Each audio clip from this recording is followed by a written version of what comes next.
देखिए क्वेश्चन है, अंगूर में 33.3% पानी है जबकि किशमिश में 16.2% पानी है। तो 180 किलोग्राम किशमिश प्राप्त करने के लिए कितने किलोग्राम अंगूरों की आवश्यकता होगी। देखिए अब अंगूर में कितना पानी है, 33.1/3%। तो आपको पता है कि 33.1/3% का मतलब कितना होता है, 1/3 होता है। यानी यदि टोटल क्वांटिटी 3 है तो उसमें पानी कितना होगा, 1 होगा। यानी 1 पानी होगा और गूदा कितना बचेगा, तो 2 यूनिट गूदा बचेगा। टोटल क्वांटिटी कितनी हो जाएगी आपकी, 3 हो जाएगी। ठीक है, अब आगे देखिए, अब आपसे बोला है कि किशमिश में कितने परसेंट पानी है, तो 16.2/3% पानी है।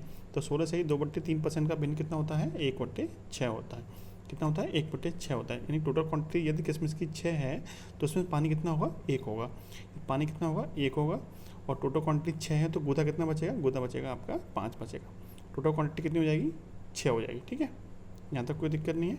अब आगे देखिए, अब आपको एक चीज़ समझनी है कि जो गूदा की क्वांटिटी, गूदा की जो मात्रा होती है वो अंगूर और किशमिश में क्या होती है, सेम होती है। यानी अंगूर से जब हम पानी को सुखा देते हैं तो क्या बचता है, गूदा बचता है। वही कंडीशन क्या होती है, किशमिश में होती है। गूदा की क्वांटिटी दोनों कंडीशन में आपकी सेम ही रहती है। तो हम इसको सेम कैसे करेंगे, तो यहाँ पे 2 है, यहाँ पे 5 है। तो कैसे सेम कर सकते हैं, इसमें 5 से गुणा कर दीजिए और इसमें आप 2 से गुणा कर दीजिए। तो इसमें 5 से गुणा करेंगे तो यहाँ कितना हो जाएगा, 5 एकम 5, और यहाँ हो जाएगा आपका 5 दूनी 10, और यहाँ हो जाएगा आपका 5 तिया 15। यानी कि टोटल क्वांटिटी अंगूर की कितनी हो जाएगी, 15 हो जाएगी। इसमें से गूदा आपका 10 हो जाएगा और पानी कितना हो जाएगा, 5 हो जाएगा। ऐसे ही आप यहाँ पर करिए, 2 से गुणा कर दिए, इसमें 2, ये हो जाएगा 2 पंजे 10 और ये 2 छः 12। ठीक है, यानी टोटल क्वांटिटी जो किशमिश की होगी कितनी होगी, 12 यूनिट हो जाएगी। जिसमें 10 यूनिट हो जाएगा आपका गूदा का और 2 यूनिट हो जाएगा आपका पानी का। ठीक है, अब आपको दे क्या रखा है, अब आपको दे रखा है कि 180 किलोग्राम किशमिश प्राप्त करने के लिए कितने किलोग्राम अंगूरों की आवश्यकता होगी। यानी किशमिश की मात्रा दे रखी है आपको 180, लेकिन किशमिश की टोटल क्वांटिटी है कितनी, 12 यूनिट है।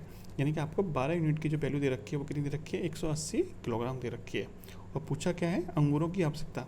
अंगूरों की टोटल क्वांटिटी कितनी दे रखी है, 15। 15 यूनिट की वैल्यू आपसे पूछिए। तो ये 12 का कितना गुना है, 12 का ये 15 गुना है। तो 15 का 15 गुना कितना हो जाएगा, 15 × 15 कितना होता है, 225 किलोग्राम। यानी कितने किलोग्राम अंगूरों की आवश्यकता पड़ेगी, तो 225 किलोग्राम अंगूरों की आवश्यकता पड़ेगी, जो कि आपका ऑप्शन नंबर सी में दे रखा है। वीडियो अच्छी लगी हो तो लाइक और शेयर करना मत भूलिएगा। जय हिंद, जय भारत।